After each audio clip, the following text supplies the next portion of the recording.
Bon, c'est pas grave, de toute façon, c'est pas un talk sur le design. C'est très c'est vachement bien de passer après un speaker professionnel qui fait des blagues, surtout quand ça fait 5 ans qu'on n'a pas fait de talk. Et bon, en plus moi c'est mon premier talk non technique, j'ai pas fait de talk depuis la pandémie. Et là je vais vous parler du coup de Manga Collect, comment je suis passé d'un mon side project à maintenant mon taf quoi. Qui lit des mangas en papier? Est-ce que vous levez la main? Ouais, en papier, bande de pirates. Et qui connaît Manga Collect par hasard? Oui, par les trois, etc. Ouais, ça, c'est cool. Ça, ouais, enfin, qui utilise déjà, on va dire, alors, Manga Collect pour gérer sa collection. Alors, pour mettre un peu de contexte, Manga Collect, c'est une application iOS et Android et web qui permet de gérer sa collection de mangas. Donc, en fait, moi, j'ai la base de données de tous les mangas à peu près sortis en France. Les gens s'inscrivent, ils disent j'ai ça, j'ai ça, j'ai ça, et en fonction de ça, ça leur fait automatiquement le planning de il y a ça qui sort la semaine prochaine, attention, le tome 33 il est déjà sorti, et ça permet de, quand on est dans une librairie, savoir quel manga on achète pour pas acheter en double. Ça arrive souvent en fait, pour ceux qui achètent beaucoup de mangas, il y en a qui achètent beaucoup de mangas, il faut savoir qu'il y a à peu près en France 250 mangas qui sortent par mois. Hein. Ça fait beaucoup de tomes, hein. Ça fait beaucoup de tomes, on n'est pas le deuxième pays du manga pour rien, et je vous explique tout ça, et aujourd'hui, Manga Collect, c'est plus de 430 000 comptes inscrits, du coup. Moi, du coup, j'ai vraiment un peu changé de vie. Je passais de développeur à entrepreneur. On a dit tout à l'heure, même si j'aime pas du tout ce mot, c'est le plus simple socialement à expliquer. J'étais passé à la radio, j'étais à Radio France dans le Mou. J'ai fait une petite conférence à Japan Expo. Tous les mois, je fais une émission sur Twitch avec Caroline Segara. C'est une ancienne de la chaîne No Life, pour ceux qui connaissent. Donc voilà, c'est un peu de nouvelle vie. Alors, donc il y a des skills de développeur qui sont utiles et d'autres nouveaux skills que j'ai dû développer. Et je vais vous présenter un peu, c'est un talk où je vais beaucoup parler de moi forcément, un peu mon parcours et comment je pense que dans mon cas ça a marché de pouvoir faire une boîte sans lever de fonds et en étant tout seul. Alors, historique du projet. En fait, Manga Collect, c'est mon projet de fin d'études qui date de 2011. J'ai des comics qui sont encore de cette époque. Donc c'était vraiment juste un MVP web. J'ai fait avec Bootstrap. C'était du Ruby on Rails. En plus, à l'époque où j'apprenais Ruby parce que je voulais abandonner PHP. Et donc, Comme nous tous. beaucoup de monde. Et non, je crois que ça n'existait pas. Ou c'était tout début. Si c'était tout début. Ouais, il n'y a personne qui mettait en prod. Projet de fin d'études. Mais après, bon, c'est resté dans mon disque dur. Je l'ai jamais vraiment lancé en production. Et après, comme tout le monde, j'ai trouvé un boulot. Et quand on est en job, on n'a pas le temps de faire un autre projet à côté. Mais j'avais toujours cette idée de faire. Quand même, je me suis dit un jour, quand même, j'avais toujours ce projet dans le coin de la tête et j'ai choisi des jobs en fait en fonction des skills qui m'apprenaient pour faire ça. Donc moi, mon premier job, c'était dans une agence mobile parce que vraiment, en plus, c'était ce qui m'intéressait. Moi, je suis front-end en fait, donc tout ce qui était animation, le sens d'un peu de design, l'UX, l'UI, tout ça, ça m'intéresse beaucoup. Et je trouve que c'est dans les projets mobiles qu'on a le plus souvent ça. Et en plus, ça pouvait me servir dans mon job. Donc moi, je faisais des single page apps à l'époque en Backbone.js, avec PhoneGap, qui aujourd'hui s'appelle Cordova. Donc on était dans la technologie hybride. C'était avant qu'on était plus dans les technologies cross-platform. Quand j'étais étudiant, moi, je faisais surtout beaucoup de Flash aussi. Donc c'est aussi pour ça que j'aime bien tout ce qui est animation. Après, j'ai trouvé d'autres jobs dans des startups qui pouvaient m'intéresser, notamment parce que même si en fait j'ai jamais fait de Ruby on Rails en entreprise, mais ça m'intéressait d'être dans une boîte de Ruby on Rails juste pour avoir des questions au lead dev quand moi j'avais du problème sur mon projet justement chez moi le soir. Voilà, c'est d'avoir des experts sous le coude à pas cher, c'est franchement très utile. En plus, bon, j'étais dans un dashboard de marketing mobile, donc ça m'aidait aussi de savoir d'apprendre un peu de marketing en codant les graphes du dashboard. Pendant tout ce temps, il y a personne qui a créé une appli mobile pour gérer ses collections de mangas. Il y avait des sites web qui n'étaient pas toujours très adaptés au, au mobile. Alors que moi, bon, c'était mon taf de faire des applis, donc personne l'a créé. Donc je me suis dit, bon, en 2015, je me suis dit, bon, allez, je le relance, je refais un design. Alors j'ai refait un design, en fait, j'ai enlevé Bootstrap et j'ai recodé moi-même le CSS. Hein. C'était plus simple que de passer de version de Bootstrap à l'époque. Vraiment, franchement, je vous assure, c'est devenu mon admin aujourd'hui. Et en plus, donc, j'avais fait le responsive, etc. En fait, même si vous avez un site qui est responsive, vous dites je suis compatible mobile, les gens en fait ils vous cherchent sur l'App Store et le Play Store. Donc en fait, c'est quand même aussi être mobile, il y a la technique, mais il y a aussi les stores, c'est aussi une marketplace. Faut y être parce que c'est là où les gens ils vous cherchent. Et en plus, de toute façon, j'avais donc en fait mon MVP n'était pas suffisant à être que web à ce moment-là. Et en plus, moi, il y avait deux features que j'avais imaginées quand j'étais étudiant, c'était je voulais faire le scan de code barre. c'est assez marrant en fait d'enregistrer. C'était aussi plus facile pour que les gens prennent en main l'application pour parce qu'il faut qu'ils enregistrent leur collection. Et je voulais aussi faire de l'offline. Parce que quand on est dans une librairie, on n'a pas toujours du réseau, et c'est à ce moment-là que je veux savoir où, mince, je peux acheter une 34 ou 37. C'est quand même très important. Pas acheter un tome en double. Et donc voilà, je le relance le site web, il n'y a toujours personne qui l'utilise vraiment. Je tweete de machin, mais je crois qu'on j'ai 100 comptes inscrits, j'ai 100 personnes qui doivent être inscrites, même pas utilisateurs actifs. Et mais voilà, je me dis qu'il y a quand même un truc à faire. Et du coup, je décide de devenir freelance parce que à force de traîner en meet-up et de parler avec des freelances qui ont des super TJM, on se dit ouais, en fait, c'est intéressant de gagner 2 fois plus. Mais ouais, mais sinon on peut le voir dans l'autre sens, on peut se dire ah mais en fait, je peux gagner autant en travaillant que 6 mois et avoir 6 mois de libre. Parce qu'on dit le temps c'est de l'argent, mais en fait l'argent c'est du temps aussi. Et en fait, nous en tant que développeurs, c'est ce qu'on a besoin, c'est du temps pour créer les produits. Et donc c'est ce que j'ai fait. Plus je pouvais aussi après mieux choisir les projets et rester dans mon optique dans les technos qui m'intéressent. Moi j'étais passé après dans la boîte, j'étais dans une boîte, je faisais du Angular, même si j'aimais pas ça, il y avait que ça disponible à l'époque.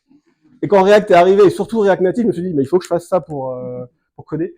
Et du coup, c'est à ce moment-là que je crée mon app pour Manga Collect, que je les prototype en React Native et que je trouve des missions React Native. Alors, il y a peu de personnes qui sont au début, donc en fait tout le monde était expert. T'avais Simon React Native, t'étais expert quand la techno était là. Je crois que mon app, je sais plus en quelle version de React Native, je crois que c'était une 0.12 que je l'ai lancé.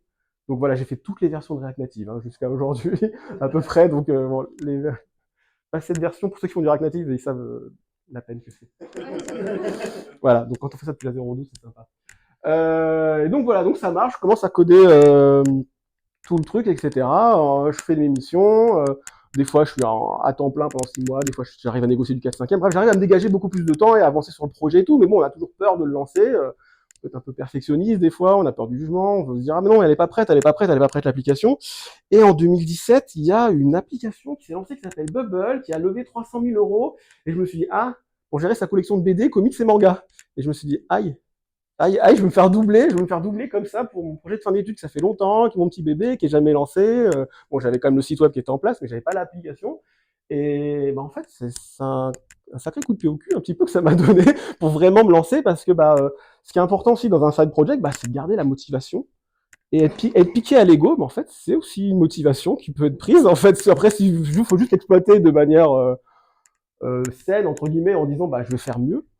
En essayant de faire mieux. Bon, quand je l'ai téléchargé, je me suis dit, ouais, quand même, il y a des trucs qui sont plus intéressants dans mon appli, il y a une approche différente. C'est là aussi que c'est intéressant dans sa vision produit, c'est que vous pouvez avoir le même projet, le même produit qui répond aux mêmes besoins, mais avoir des réponses assez différentes dans l'UI.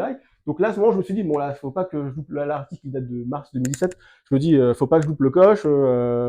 Il faut que je fasse un gros truc pour Japan Expo pour essayer de le lancer. Donc j'arrive à la finir tout juste la validation Apple, vraiment la veille de Japan Expo, alors que j'avais déjà imprimé des flyers. Et avec mon conjoint, on a distribué du coup 5000 flyers pendant 3 jours à la sortie du RER à Japan Expo pour faire la promotion de l'application. C'est lui qui a fait les t-shirts floqués aussi, qui les a commandés. Et voilà, se donner une deadline, c'est important parce que sinon on lance jamais. Donc voilà, être piqué un peu au vif et se donner une deadline pour dire il y a un endroit où il y a des utilisateurs, des utilisateurs potentiels, qui sont comme Japan Expo. En plus, c'est une zone tampon entre la sortie du RER et le début de Japan Expo. Vous faites pas TEJ ni par la sécu de RATP ni par la sécu de Japan Expo. C'est là où tout le monde distribue les flyers chaque année. Du coup, maintenant, je les prends, les flyers des gens, même si ça m'intéresse pas par empathie, parce que il y a des techniques à développer. Si vous prenez un refus, tout le monde vous refuse. Après, vous faites un petit tour. Tiens, un flyer, tout le monde le prend, et après vous le distribuez à fond. C'est vraiment un désir mimétique. La distribution de flyer, c'est incroyable. Donc voilà, et donc j'en ai distribué 5000, et il n'y a que comme ça que j'arrive à dépasser les 1000 inscrits. Vraiment, les premiers, c'est les plus durs, les utilisateurs à avoir. Et le temps passe, je continue d'améliorer l'application, de mettre à jour les données, parce que aussi, faut que je mette à jour les données toutes les semaines. Les livres, les dates de sortie, il y en a toutes les semaines, et même s'ils sont annoncés un peu 3 mois à l'avance, ça prend du temps. Je continue mes missions de freelance à côté, etc. Et on arrive en 2019, donc 1 an et demi après, où je passe enfin un cap symbolique des 10 000. Je suis tout seul, je suis devant mon écran, j'écrase une petite larme en me disant, oui, il y a quelque chose, on peut enfin faire que, je pense que ça peut marcher, etc. Commence à avoir une petite communauté qui se fait autour de l'appli sur les réseaux sociaux, même si je suis pas community manager, je communique pas beaucoup. Puis j'ai quand même un taf à côté, même si en freelance, j'ai pu en dégager un peu de temps. Mais voilà, donc ça augmente tranquillement tout seul. Après vient la pandémie et bon, bah, y a plus, les librairies sont fermées, les stats de l'application, un peu le coup de mou à ce moment-là, mais quand même, ça a bien redémarré après, hein, quand il y a eu les déconfinements et tout. Moi, pendant ce temps, j'ai continué de refaire une V2 de l'application, parce que je voulais faire, j'ai pas mis de screen de l'application d'avant, bon, c'est pas grave. Mais j'ai refait un peu le design pour avoir le dark mode aussi, parce que pour être un peu plus différenciant par rapport à des concurrents. J'ai réglé aussi des problèmes de performance, parce que moi j'aimais bien utiliser les maps et les sets de Immutable.js, mais ils étaient un peu lents. Alors qu'en Rescript, bah, ils sont rapides. Mais je ferai un autre talk sur Rescript, j'ai pas le temps de faire la technique aujourd'hui, peut-être, etc. Mais en tout cas, bref, avoir des meilleurs perfs, d'une manière générale, et s'attarder du temps sur des tout petits détails du UI, de navigation, des animations, des gestures, en fait, ça permet quand même d'essayer de construire de la confiance par l'interface. Et ça, c'est assez important quand même, que les gens aient confiance dans votre application, parce que bah, tout simplement, elle est réactive, elle répond bien, elle est fluide, et puis bah, elle se lance tout de suite grâce au offline, au moment où vous en avez le plus besoin. Donc là, ça m'a permis quand même de régler quelques critiques que je pouvais avoir à ce moment-là. C'est toujours cette version-là, grosso modo. Après, j'ai plutôt fait des designs incrémentaux. Mais surtout, après, moi, le gros changement, c'est en 2021, où à ce moment-là, 2020, je finis l'année 2020 avec 70 000 utilisateurs. Et je finis l'année 2021. Après, en un an, je fais plus de 200% d'utilisateurs. Vraiment, je passe de 70 000 à 210 000. Parce qu'il y a eu le boom du manga à ce moment-là. Enfin, même le boom de la BD. C'était pas que, tout le monde a mis ça sur le pass culture, mais il n'y avait pas eu que le pass culture. Hein. Vraiment, il y a eu quand même un bel effet en librairie avec à la fin des pandémies. Donc, boom du manga. Et je pense que j'avais suffisamment d'utilisateurs avec 70 000 à ce moment-là pour être un peu là au bon moment. Donc, il y avait un facteur chance qui a joué aussi. Et parce que le bouche à oreille, je faisais très peu de marketing. J'aime bien dire le marketing, c'est le produit. Alors aujourd'hui, je dirais c'est pas que le produit, mais le marketing numéro un peut-être. Mais avoir un bon produit, ça permet d'avoir de bouche à oreille et du coup, bah après, ça peut faire un effet exponentiel. Mais vraiment, dans ma tête, c'est ouf. Parce que je me dis, dans la même année, je passe le palier des 100 000 et des 200 000. C'est assez incroyable. Et dans ma mission, j'étais en vacances et je me suis dit, mais en fait, je vais pas retourner dans la mission. Je vais leur dire que je reviens pas, que ça se termine, que ça se termine. Et donc, c'est à ce moment-là, j'ai pas vraiment encore vraiment de financement de l'application. J'ai des liens affiliés avec Amazon et BDFux, je touche un peu d'argent, ça fait des beaux chèques cadeaux Amazon qui sont un sacré argent de poche, mais pas du tout assez pour un salaire. J'ai pas de publicité, mais j'avais depuis longtemps l'idée du premium. Sauf que bon, bah, lancer quelque chose de payant, on se dit, les utilisateurs, ils vont râler, je mettais ça un peu sous le coude, et tant que je suis pas dépendant financièrement du projet, j'avais un peu peur de le lancer. Là, je me dis, il faut que je fasse quelque chose, c'est un peu maintenant ou jamais, donc je reviens pas de la mission de freelance, je leur dis que je re-signe pas le contrat pour septembre, et je me lance à fond à coder en l'automne 2021 le premium, et je le lance en début 2022 le premium, donc c'est un système d'abonnement. Les gens s'abonnent pour 2 euros par mois via les abonnements de l'App Store et du Play Store. Ils ont accès à des fonctionnalités supplémentaires comme la gestion de piles à lire, des statistiques. Après, j'ai rajouté d'autres choses comme la gestion de pré-stockage. Et ça a été super bien reçu parce qu'en fait, j'ai pris exemple sur comment ne pas faire par rapport à mon concurrent, celui que je vous ai montré au début. Parce que du coup, ils ont enlevé des choses du gratuit et ils ont mis une limite à la collection. Genre, on peut pas avoir plus de 300 livres dans sa collection si on passe pas en payant. Bah, du coup, j'ai fait l'inverse en fait. Moi, j'ai tout laissé le gratuit et j'ai juste mis en payant des choses en plus. Donc, ça a vraiment été perçu comme un extra et pas comme si bah, je faisais une clé de bras à mes utilisateurs pour essayer de les forcer à payer, même si bon, bah, j'aime bien qu'ils prennent le premium quand même. J'aime bien qu'ils le prennent, mais on va dire c'était perçu. Et en fait, même moi, déjà, avant ça, je recevais des messages en disant hey, t'as pas un PayPal, il faut qu'on te fasse des dons et tout. En fait, j'étais non, mais attendez, je vais lancer un truc, vous inquiétez pas, parce que je voulais pas recevoir des dons, je voulais que ce soit comme une contrepartie. C'est un peu un Tipeee comme un YouTuber, mais qui a une contrepartie, bah, vous avez des fonctionnalités un peu supplémentaires. C'est pas obligatoire, mais bah, c'est sympa quand même. Et ça se passe très bien. Voilà à peu près pour l'historique. Voici les conseils que je me serais donné à moi-même. Je vais peut-être enfoncer quelques portes ouvertes, j'ai un peu de bullshit à ce moment-là, mais bon. Des fois, il faut redire les évidences parfois. Donc, ce que j'aurais dû faire plus tôt, bah, me lancer plus tôt, tout simplement. Il faut lancer l'application le plus vite possible. Hein. On dit souvent, si vous n'avez pas honte de la première version que vous lancez, c'est que vous l'avez lancée trop tard. Alors, je pense que c'est vrai.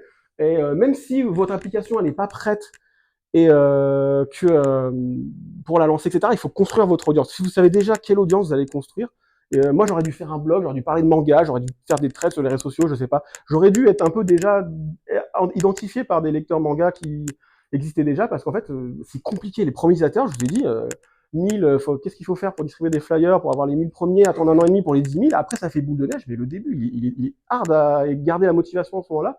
C'est vraiment pas évident. Créer cette dynamique, après, quand c'est fait tout seul, c'est incroyable. Mais alors, voilà. Bien galéré au début. Et c'est pareil, vous voyez, il y a des fois, il y a des entrepreneurs qu'on peut voir sur les réseaux sociaux qui sont là, ah, j'ai lancé 7 micros SaaS cette année, etc. Et puis, bah, il y en a une ou deux qui marchent et tout. Bah, c'est cool, mais en fait, eux, ils le font souvent parce que, bah, je vois, souvent, ils ont une audience de développeurs ou d'entrepreneurs et ils lancent que des projets qui sont pour eux, mais ils ont déjà cette audience. Donc, eux, ils peuvent déjà tester vite un produit, en fait. Bah, si vous n'avez pas une audience spécifique, c'est compliqué de tester vite votre produit s'il marche ou il marche pas. Parce que moi, dans mon cas, ça fait longtemps que la plupart des conseils, les gens vous auraient dit abandonne. Parce que ton truc, ton truc étudiant qui est resté dans un coin, bah, normalement, on reste pas aussi longtemps sur une idée parce que peut-être qu'elle est mauvaise. C'est vrai, en fait, c'est un peu un coup de bol aussi. Donc voilà, donc c'est pour ça que je me serais dit, bah, lancez-vous le plus tôt possible, mais surtout construisez votre audience, hein, même si votre produit n'est pas prêt, parce que c'est vraiment le plus dur, les premiers utilisateurs. Arrêtez de vouloir faire pro aussi. Au début, je faisais la communication un peu comme si j'étais une entreprise, je disais le nous, machin, etc. et tout, et je recevais des mails alors, en disant salut l'équipe. D'une manière, ça flattait un peu l'ego en me disant, bah, ils croient qu'il y a une vraie entreprise derrière alors que je fais ça le soir et le week-end. C'est sympa pour l'ego, mais sauf que des fois, les gens sont moins transigeants. Hein. Des fois, si je répondais pas aux mails ou aux DM sur Twitter au bout d'une semaine, les gens pouvaient être un peu agressifs. Mais quand je leur expliquais que j'étais tout seul, les gens se calmaient de ouf, ils étaient beaucoup plus compréhensifs, voire ils devenaient mes ambassadeurs pour me défendre après en public sur les réseaux sociaux. Mais je me suis dit, mais en fait, je vais faire directement ça. Enfin, on va arrêter de se cacher derrière cette interface en fait qui est l'application et tout, mais je vais faire le jeu. Voilà. J'ai commencé à faire jeu, j'ai commencé à dire je m'appelle Freddy, machin, etc. Le mettre et tout. Il n'y a pas besoin d'être un youtubeur pour créer une relation parasociale, etc. Devenir ami avec les gens, etc. pour qu'il y ait un peu d'empathie. Et en fait, moi, je mets ma tête sur le premium, il y a les avantages avec du listing, et je dis aussi, bah, soutenir l'application, je m'appelle Freddy, vous soutenez un développeur indépendant et tout. Et moi, je m'estime un peu l'équivalent de l'éleveur sur une brique de lait, en fait. Hein. Je suis vraiment ça. Je suis pas youtubeur parasocial, je suis l'éleveur sur la brique de lait, quoi. Je suis développeur indépendant, vous soutenez ça aussi. Et en vrai, bah, les gens sont plus enclins à prendre le premium en se disant, bah oui, je sais que ça va à un passionné qui est dessus et pas à la boîte XY. En plus, le projet il est français, quoi. Donc ouais, ça aide aussi. Ça aide aussi. Donc voilà, donc utilisez le jeu et nous. Et maintenant, je reçois les DM par mail, c'est salut Freddy, il manque ce manga dans la base de données, quoi. Directement, ouais, par mon prénom maintenant, les gens, c'est ouf. Quelque chose qu'il ne faut pas négliger, mais qui peut prendre quand même beaucoup de temps, c'est le support. Donc vu que je gère tout seul, bah, les réseaux sociaux, etc. et tout, bah, je suis noyé de DM sur Insta, sur Twitter, un peu par mail, mais pas trop maintenant, etc. C'est très chronophage, mais c'est assez utile de rester en contact avec les gens, parce que déjà, même quand ils ont un problème technique, ils sont super contents que derrière, bah, vous dites, moi, j'ai accès à la base de données, que je leur règle leur problème tout de suite, et pas avoir, avez-vous essayé de rallumer, éteindre votre application, etc. Voilà, ils savent, voilà, ils ont quelqu'un avec qui ils peuvent avoir accès au problème, et surtout quand il y a un problème qui arrive très souvent, voilà, comme je dis, putain, ça fait le 10e message que je reçois avec les gens qui ont le même problème. Peut-être que en fait, l'application elle est mal faite, ce parcours, les gens n'ont pas compris qu'il fallait faire ça. Ou moi, des fois, j'avais un problème, c'est que dans les packs de manga, souvent quand il y en a un plus un gratuit, le deuxième, il a un code barre qui est pas le même que celui qui est vendu à part. Et du coup, celui-là, ce code barre, il est impossible à récupérer dans les bases de données. Et les gens, du coup, ils me disaient, ah, bah, il n'y a pas Hunter x Hunter tome 2, j'arrive pas à le trouver quand je scanne le code barre. Et ça m'arrivait tout le temps, parce qu'évidemment, les packs sont sur les mangas les plus populaires et les plus achetés. Et du coup, le fait d'avoir rajouté juste un peu de texte dans une pop-up quand le manga est non reconnu, il arrive qu'un tome offert dans une promotion, un code barre différent, la solution est d'ajouter manuellement le livre via la recherche. Ça, c'était ma réponse un peu toute faite en DM Twitter ou Instagram aux gens. Le fait de l'avoir intégré dans l'application, j'ai quasiment plus jamais personne qui me l'a redemandé, et des fois c'est un truc tout bête, donc du coup, ça prouve que si les utilisateurs peuvent lire, bon quand il y a une petite pop-up d'erreur, pas toujours, parce qu'on est toujours les utilisateurs lisent pas, mais en fait un peu si, quand même, et du coup ça permet aussi quand même de prioriser certains problèmes, des fois c'est que des petits trucs, reformuler une phrase, un bouton, par-ci par-là, ça peut vous enlever beaucoup de temps sur le support, et du coup vous concentrez un peu sur les vraies choses, ça permet un peu de prioriser, et des fois c'est pas grand-chose, hein, après évidemment il y a toujours des gens qui vous demandent des énormes features, mais ça peut vous permettre de les prioriser, d'être à l'écoute des utilisateurs, et puis surtout, bah, c'est important de leur laisser gagner en autonomie. Moins ils vous sollicitent, moins vous avez de temps à y passer, parce que bah, quand il y a beaucoup de monde par jour, aujourd'hui j'ai entre 22 000 et 25 000 personnes chaque jour qui utilisent l'application, qui ouvrent au moins l'application, donc je peux pas répondre à tout le monde. Donc il faut qu'ils puissent faire ça tout seul, c'est le but de l'appli. Et du coup, bah, une phrase que j'aime bien dire, c'est que c'est compliqué de faire simple. Vraiment, en termes d'UI, de parcours, chacun a des usages un peu différents et répondre aux besoins de tout le monde, bah, c'est pas simple, surtout sur mobile où la place est hyper restreinte. Mais il faut garder en tête que récolter le besoin utilisateur, c'est pas dire oui à tout. Moi, je dis souvent non à des trucs qui sont hyper compliqués, qui vont être à avoir de l'impact sur peu de personnes. Et sinon, on me dit, ah mais non, bah, c'est pas grave, fais une option dans les settings. Ouais, enfin, une option, si elle est utilisée par 0,01% des utilisateurs, est-ce que ça vaut le coup? Si l'option elle est si planquée, est-ce que ça vaut le coup de l'utiliser? Et à contrario, bah, des fois, j'ai des options que les gens me disent, ah, ce serait bien que tu fasses ça. Bah, ça existe déjà, en fait. Bon, bah, faut que je le redesign parce que bon, les gens l'ont pas trouvé. Mais voilà, l'interface, la priorisation via l'interface, c'est hyper compliqué. Bon, c'est plus du design que je vous dis, mais ça, c'est une vision produit. Mais surtout sur mobile où il n'y a pas de place, on ne peut pas tout mettre les fonctionnalités au même niveau, sinon tout est prioritaire, rien ne l'est. Et ce qu'il faut garder en tête, c'est surtout les nouveaux utilisateurs, parce que déjà l'onboarding c'est primordial. Il faut que les gens, quand ils arrivent, moi, ce qui est hyper important, c'est que l'application est inutile si on n'a pas renseigné sa collection. Donc moi, mon onboarding, il est fait faire en sorte que vite, scanne tes mangas pour tout de suite avoir ta collection et du coup le planning, etc., qui se mettent en place pour que les gens l'utilisent vraiment. Sinon, moi, l'onboarding, si je perds des gens, hein. Moi, je vois que si la personne elle a mis 0 utilisateur, ça va être compliqué qu'elle rouvre l'application plus tard. Donc, c'est hyper important pour ça. Mais c'est aussi hyper important quand vous faites des nouvelles fonctionnalités que vous avez des utilisateurs qui vont voir les fonctionnalités au fur et à mesure. Du coup, ils vont se les approprier, ils connaissent déjà les codes de votre application, mais les utilisateurs qui arrivent demain, hier, etc., ils se prennent toutes les features d'un coup. Donc, c'est pas évident. Donc, il faut essayer de garder les choses simples en ayant la difficulté cachée, on va dire. Voilà, faut que ça, même si votre code il est compliqué, il faut que l'interface ça reste simple. Moi, c'est ce que j'essaye de dire des fois hein, sur certaines choses. N'ayez pas peur de lancer une formule payante. Voilà, moi j'ai vraiment été un running gag pendant longtemps du c'est quand tu lances le premium, c'est quand tu lances le premium de mes potes qui me disaient ça. Je disais oui, je lance. Voilà, on est dans l'idée d'avoir peur un peu d'utilisateur. Et au final, moi j'ai eu 1000 abonnés en moins d'une semaine.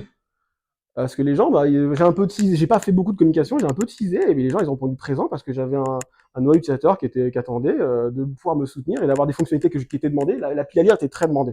C'était très demandé. Donc je l'avais un peu gardé sous le coude, justement, je l'avais pas mis dans le gratuit, je l'avais gardé dans le premium aussi. Mais en fait, c'est ça qu'il faut faire.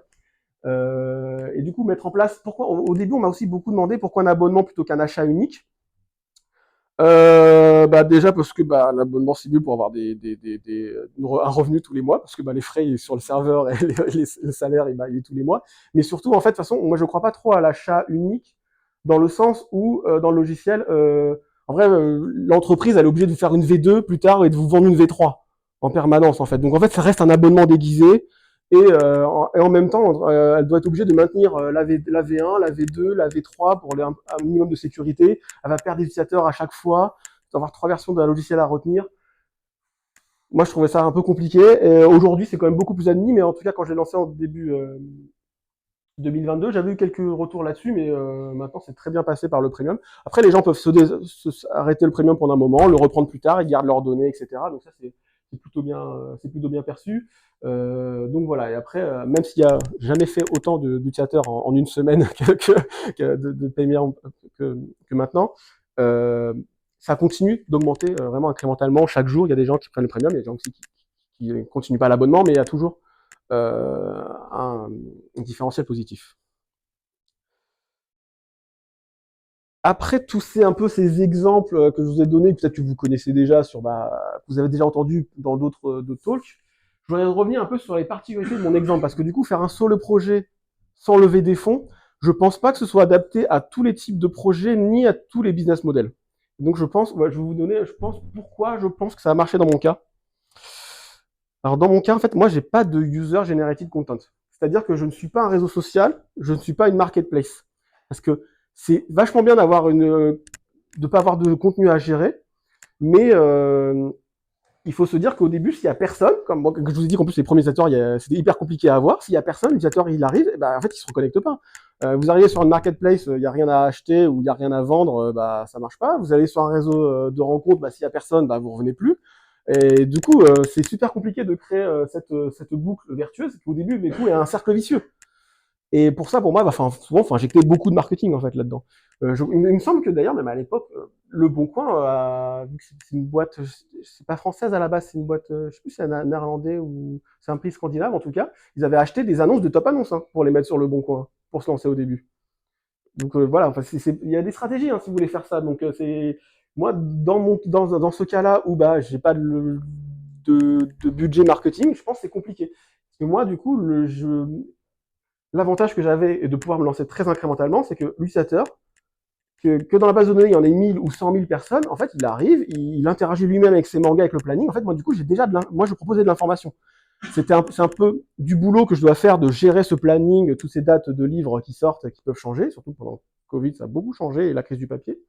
C'est très chiant, etc. Mais je fais du scrapping, donc Cloudflare, des fois, ça m'emmerde pour faire du scrapping. Je suis pas connecté à des API aussi. Mais c'est un avantage que bah, je donne de l'information, donc en fait, j'ai pas besoin de contenu utilisateur, même si aujourd'hui, je vais sûrement un petit peu mettre un peu plus de social dans l'application pour devenir un peu comme à la Spotify, avoir des amis et voir ce qu'ils font. J'ai pas eu besoin de le faire au début. Mon projet, je pense qu'aussi il a marché parce que j'ai pas de dépendance extérieure, je n'ai pas de validation. Par exemple, si je prends un autre exemple d'entreprise, Manga.io, je les ai rencontrés, ils sont très sympas, hein, on est partenaire sur quelques trucs. Eux, ils font le Netflix du manga numérique, c'est-à-dire que vous avez un abonnement et vous lisez autant de mangas sur votre plateforme que vous voulez. Bah, eux, leur contrainte qu'ils ont, c'est d'avoir un catalogue pour avoir le plus d'utilisateurs possible. Sauf que pour avoir le plus d'utilisateurs possible, bah, il faut convaincre les éditeurs. En plus, les éditeurs français et japonais, donc en vrai, les ayants droit japonais, c'est hyper compliqué de bosser avec eux. Sauf que eux, pour convaincre les éditeurs, bah, il faut des utilisateurs. Donc voilà, c'est aussi pareil, c'est un cercle vicieux ou vertueux s'il y a de plus en plus de monde qui arrive ou qui passe. Donc c'est pareil. Pour moi, ça, c'est le genre de boîte. Il faut lever des fonds. Il faut lever des fonds. Il faut faire du marketing. Il faut y aller à fond. Ils ont des grands stands à Japan Expo. Ils font de la pub dans le métro. Ils ont fait un partenariat avec McDo, avec la SNCF. C'est pas un projet qu'on peut faire en solo. Donc voilà. C'est impossible voilà, de faire ça. Donc, et pourtant, il n'y a pas de user generated content. Mais il y a un catalogue qu'il faut négocier avec des éditeurs et des ayants droit. Donc, c'est pas du tout, je pense, un type de projet. Parce que voilà, je dis, moi, je fais une application et j'aime les mangas. Je me dis, on peut lire des mangas. J'ai pensé de faire ça. Mais avoir les compétences de le faire, je pense que c'est un profil différent du mien. Et c'est ce qui se passe parce que bah, je connais le fondateur. Et donc voilà. Donc, c'est ça aussi que je pense qui a marché dans mon projet. Et je suis dans un marché niche. Je suis dans un marché niche dans le fait que bah c'est pas la gestion de collection de mangas. Bon, même si je fais les comics et les BD ou si je lance dans d'autres pays, c'est pas suffisamment gros. Bah, mon projet c'est pas une licorne. Hein. Je vais jamais lever des milliards. Je suis pas le prochain Mark Zuckerberg ou quoi que ce soit. Hein. Moi, je suis tranquille dans mon coin, tranquillou. Au mieux, ça fait une boîte de 2, 3, peut-être 4 personnes. Ça peut être sympa. Mais du coup, je résiste au fait que bah, y a une startup qui lève des fonds et qui essaye de faire des trucs dessus. Bah, comme on avait vu Bubble que j'ai parlé au tout début, bah, ils ont dû pivoter, ils sont devenus à moitié un e-commerce, ils sont devenus une maison d'édition en même temps, enfin, ils ont été obligés de se diversifier, de pivoter plusieurs fois, je sais pas ce qu'il en est aujourd'hui. Mais voilà, c'est pas évident. Alors, moi, en étant tout seul et sans lever de fonds, j'ai pas de compte à rendre non plus à des investisseurs et je fais un peu ce que je veux. Quoi. Donc voilà, donc parce que y a le côté faut s'accrocher, l'esprit shonen, etc. Croyez en vos rêves, tout ça, euh, il faut réfléchir à ce qu'on fait. Il faut pas non plus passer tête baissée. Et je pense voilà, tous les projets ne sont pas faciles à faire en solo entrepreneur, encore et sans lever de fonds quoi. Tout n'est pas facile. Voilà, merci.